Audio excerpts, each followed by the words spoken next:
அதனால நீ கொஞ்சம் சேஃபா இருந்துக்கோ. இப்போ உங்க அக்காவை தவிர மொத்த குடும்பமும் உனக்கு எதிரா இருக்கு, புரிஞ்சுதா? அதனால இன்னும் கொஞ்சம் ஜாக்கிரதையா இருக்கணும். எனக்கும் எல்லாம் தெரியுங்க. இந்த வீடு முன்ன மாதிரி இல்ல. நான் எப்படா மாட்டு வேணுதான் எல்லாரும் காத்துட்டு இருக்காங்க. இருந்தாலும் அதை எல்லாத்தையும் நான் சமாளிச்சுக்கிறேன், நீங்க கவலைப்படாம இருங்க. என்ன, நீ இன்னும் கொஞ்ச நேரம் இருந்திருந்தா பொங்கல் வச்சுட்டு சந்தோஷமா போயிருக்கலாம். நாங்களும் சந்தோஷப்பட்டிருப்போம். ஆனா அதுக்குள்ள அந்த டிரைவர் பையன் வந்து எல்லாத்தையும் கெடுத்துட்டான். அத நினைச்சாதான் கொஞ்சம் வருத்தமா இருக்கு. எனக்கும் அது வருத்தம் தான்.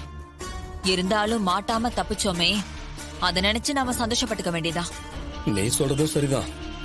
நாம மாட்டாம தப்பிச்சதே பெரிய விஷயம்தான். இந்த வருஷம் புது ட்ரெஸ் எல்லாம் போட்டுக்கிட்டு சித்திக்கிட்ட போய் நம்ம ஆசீர்வாதம் வாங்கினது பெரிய விஷயம்தான். கவலைப்படாதீங்க. அடுத்த வருஷம் பொங்கலை நம்ம 2 பேரும் ஒன்னா இருந்து சேர்ந்து இந்த வீட்லயே கொண்டாடுவோம், சரியா? என்ன சந்திர சொல்ற? அந்த வீட்ல பொங்கல் கொண்டாட போறோமா? ஆமாங்க. அதுக்குள்ள என் அக்கா குடும்பத்தை நடு தெருவுல கொண்டு வந்து நிறுத்துவேன். அதுக்கப்புறம் இந்த வீடு நமக்கு தானே சொந்தம். அதனாலதான் இந்த வீட்லயே கொண்டாடலான்னு சொன்னேன். நீ சொல்றது கேட்க ரொம்ப சந்தோஷமா தான் இருக்கு. அதெல்லாம் நடந்ததுன்னு வை, இன்னும் சந்தோஷம்தான். கண்டிப்பா நடக்குங்க, கவலைப்படாதீங்க. சரிங்க, நான் வச்சிடுறேன்.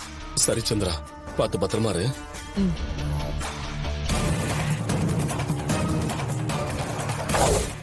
உன் ஃப்ரெண்ட் எந்த ஊரு? மதுரைக்கு பக்கத்துல பாலமேடுன்னு ஒரு ஊர் இருக்கு, அங்கதான் அவ இருக்கா.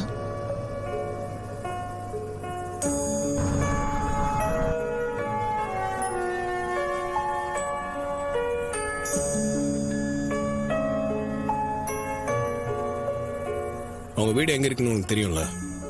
தெரியாது. நான் இதுக்கு முன்னாடி வந்தது இல்ல. இப்பதான் ஃபர்ஸ்ட் டைம் நானும் வரேன். தெரியாதா? அப்புறம் எந்த தைரியத்துல கிளம்பி வந்த? யார்கிட்டயாவது விசாரிச்சுக்கலாம்.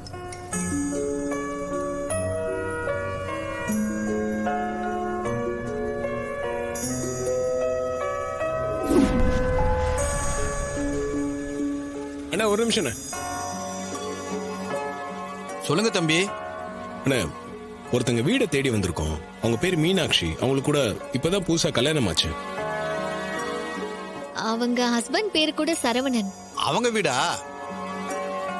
அவங்க வீடு நேரா போய் ரைட்ல திரும்பினீங்கன்னா 5ஆவதா இருக்கிற ஓட்டு வீடு தான். அப்படிங்களா? ஓகேங்க, ரொம்ப தேங்க்ஸ். சரிங்க தம்பி.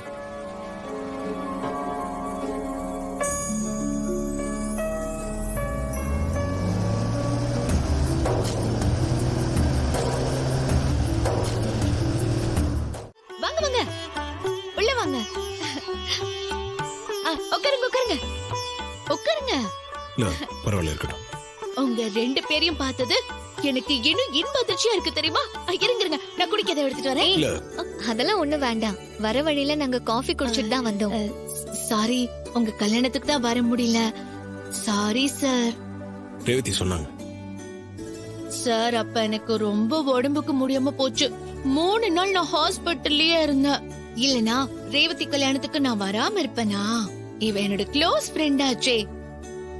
நான் இவளோ அடிக்காத லூட்டியே இல்ல, செய்யாத குறும்பு கூட இல்ல.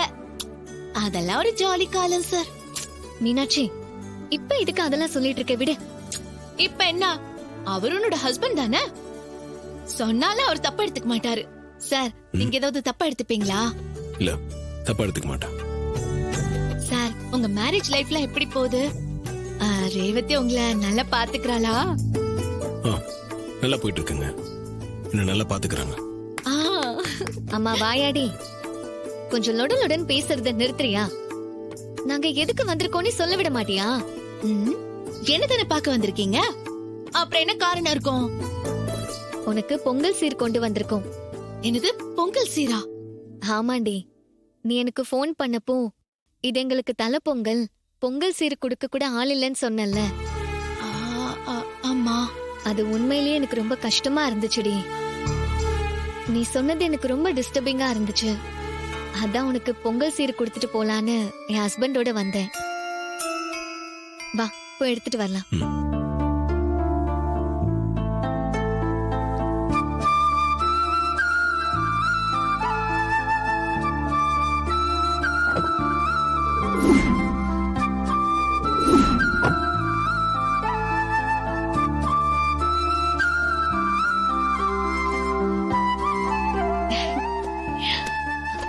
மீனாட்சி இத உனக்காக தான் வாங்கிட்டு வந்திருக்கோம்.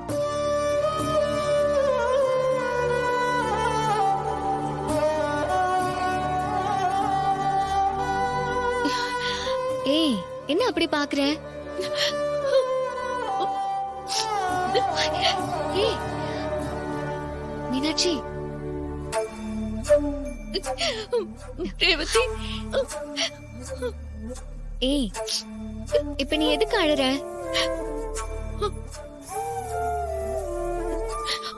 நான் இதை நினைச்சு பார்க்கவே இல்ல. போன்ல நான் சொன்னது உனக்கு அவ்வளவு தூரம் பாதிச்சிருச்சா?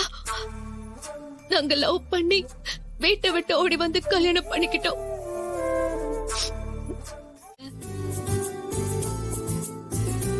உங்க 2 பேருக்கு ரொம்ப தேங்க்ஸுங்க.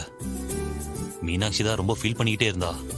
அதை புரிஞ்சுக்கிட்டு நீங்க பொங்கல் சீரோட வந்திருக்கீங்க. உங்களுக்கு எப்படி நன்றி சொல்றதுனே தெரியல. எங்களால முடிஞ்சதை நாங்க செஞ்சோம். சரி, 2 பேரும் பொங்கல் சீர் வாங்கிக்கோங்க.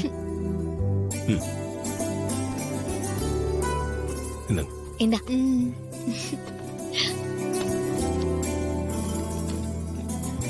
இந்தா. ரொம்ப தேங்க்ஸ் சார். தேங்க்யூங்க. ஹஸ்பண்ட் ஒய்ஃப் 2 பேரும் இப்படி மாறி மாறி தேங்க்ஸ் சொல்லிட்டே இருப்பீங்களா? சரி, இன்னைக்கு ஈவினிங் எங்க ஊர்ல கபடி மேட்ச் நடக்க போகுது. நீங்க இருந்து கண்டிப்பா பார்த்துட்டு தான் போகணும். இல்லைங்க, நாங்க கிளம்பணும். சார் ப்ளீஸ் கொஞ்சம் இருந்து பார்த்துட்டு போங்களேன். நீங்க 2 பேரும் வந்து பார்த்தா நாங்க ரொம்ப சந்தோஷப்படுவோம். ஆமா, அவர்தான் இவ்வளவு தூரம் சொல்றாருல்ல, பார்த்துட்டு போலாம். சரிங்க, பார்த்துட்டே போறோம். ரொம்ப தேங்க்ஸ் சார். அப்போ நான் மதியத்துக்கு விருந்து சாப்பாடு செய்யறேன், சாப்பிட்டு போலாம்.